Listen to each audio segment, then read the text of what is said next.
Well, hello there. Welcome back to the art room. I'm really glad you could make it today. You know, sometimes an artist just needs to settle down, totally relax, and let creativity flow.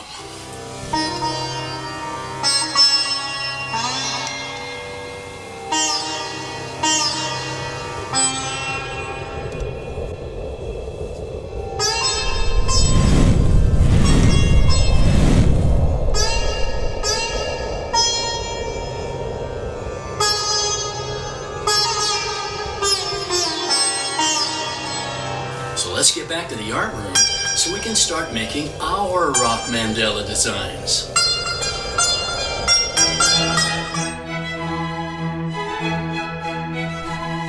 Okay, welcome back to the art room for our mandala design episode. And these designs go back thousands of years. They've kind of got a reputation for being associated with meditation and relaxation, things like that. But hey, as far as I'm concerned, all of us artists are relaxed, aren't we? Hey, so let's have some fun making some. I'll set out some things that I became aware that we're going to need. Like some black paint there on our left. Some things to make dots with, like a pencil. A Q-tip is probably the most valuable tool you have if you can find a Q-tip laying around. The top of a glue stick, nice and flat surface, a nail, finishing nail, and another kind of wider headed nail. And then I found this little kind of a dental tool lying around that's got a nice sharp point, and of course you've got a paper clip unbent too. So hey, let's get to it. Let's put these aside. So obviously the first thing you're going to need is a rock. I got lucky. We were at the beach last week, and what should I see but a bunch of these great looking smooth rocks. Really wonderful. If you're out at a national park someplace or something and you happen to find a rock, don't take too many, but grab a rock, or in your backyard, or at the least you're going to have to go to a Hobby Lobby or something like that and buy a little bag of rocks, and I did that even once. So anyway, let's start off with a nice black canvas here. I've got my black acrylic paint, and I'm going to lay down a nice thick coat of black. I'm not going to paint the back. You don't have to unless you want to. I kind of like it just with the top of it painted black there. And I'm just going to go around it and put a nice smooth coat of black acrylic. Uh-oh, I got paint on the table. That's the first time I've ever done that. So yeah, you're going to get paint on your table. Here I am, I'm all cleaned up again. So with my acrylic colors then, I'm going to see if I can lay down a center dot, and what I'll do is make the best kind of a roundish dot. I'm always aware of what the dot looked like, so I've got a little brush that I like to get out occasionally, and if I don't make a good mark, I'll retouch the dot. So with my pencil point, I'm going to go north, south, east, and west, and then in between, if you're kind of into math, this design will come a little more naturally to you. I think it's all about balance and trying to keep things geometric here. So in my yellow, I'm going to take my Q-tip again, and this time by design I'm making a little bit larger dip a little into my yellow paint, so I have a little bit bigger dot, and I'm just rotating that around as I go, looking for the correct spacing there between my white dots. And yep, I'll retouch that too a little bit, little places I missed. Okay, some of this awesome looking orange, goldy orange, and this time I'm going to use my nail, but I'm going to use the head of the nail, and 1, 2, there's north and south and east and west, and then I'm kind of getting an intuition about how to keep this balanced and go north and south. And ooh, gosh, I'm really starting to like this already. Into my turquoise then with my full-size Q-tip, and once again trying to stay balanced, trying to always put the dot in the same spot kind of in the geometry of this design, if you know what I mean. And let's retouch those with the retouching brush here too, and get those covered up a little bit better. Just love these colors together, don't you? Okay, rinse out the brush. All right, this time I think I'm going to go with some smaller dots. So I'm using the head of the nail, and this will probably be the part that's the most challenging for you. I did pretty well most of the time, but it was probably, oops, yeah, like right there, I goofed up my dot. But hey, be easy on yourself. This is your first time making the design, so and it'll look good. Don't worry, it'll blend right in. So if you can, counting the number of dots as you rotate around.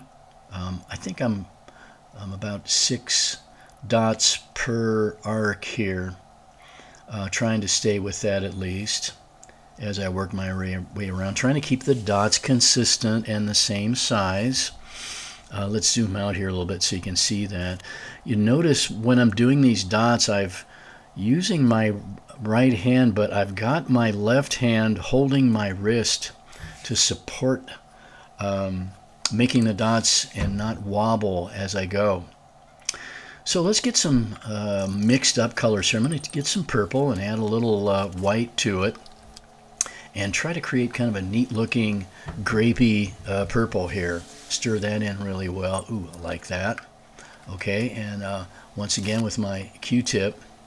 And be careful. Oops, see, I got a little frayed part on my Q-tip, so look at the Q-tip and make sure it doesn't have a bad hairdo on it when you're trying to do this. Working my way around and trying to, I kind of missed that symmetry just a little bit, but hey, nobody's perfect. Retouching my dots with my brush so I get that kind of a consistent coverage on my rock. That one too. Okay. Very good. Hope you're following along okay.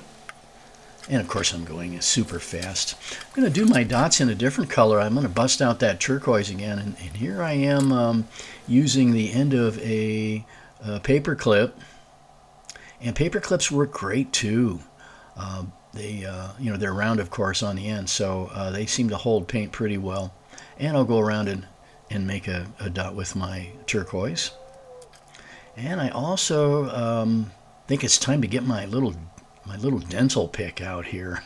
My dentist would probably not like this, but hey, that's okay. We're artists here. We need this thing, and it makes a great little dot, doesn't it? Trying to stay consistent with the size of my dots, though, and you'll get better at it as you make more designs. This is my 6th design this week that I've made, and I got to admit, this is my favorite one so far, judging by the looks of the ones at the beginning. So another coating here. This time we're going to go white, and I'm using my paper clip again. There's so many different tools you can use, a pencil or a paper clip or anything that's kind of small and pointy. I'm sure you'll find something around your house you can use. And let's go back with the dental tool again. That made such a nice dot, and here I go around, and oops, that wasn't quite right either. But hey, when you do this, be patient with yourself and make more than one for sure. You'll learn so much after your first design. About how to hold the instruments, about how much paint to get on the end of it, that sort of thing. And before you long, you'll be making these gorgeous mandala designs on rocks, or I've seen people do them on peanut butter jar lids, or even on bottles.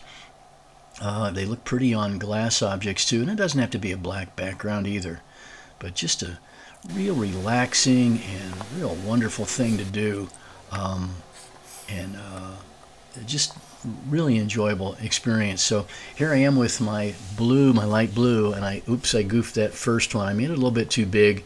I really wanted a center design within the turquoise, but hey, make lots of mistakes along the way. Okay, hey, how about a touch of red just to set things off And this time I broke the end of my Q-tip off. And I'm discovering that is a great tool because it holds an absolutely round little mark when you lay that down. And oh, isn't that pretty? I think I'm just going to leave it right there. That's going to be it. Okay, with my crystal clear spray that I've always been using here, well, the last couple of weeks we've used this a lot. Always a good thing to have in your art toolkit. A couple of coats of that, and let's take a look after we sprayed and see how, wow, just love the look of that, especially how the dots are kind of three-dimensional on the rock. Isn't that lovely? Okay, I hope you did well with yours. Well, we're going to leave that there, and good luck with your mandala designs, and don't forget, no matter where you go, no matter what you do, you've got something to be proud of. You're an artist. Stick with it, and we'll see you back here next time in Mr. Shay's Art Room.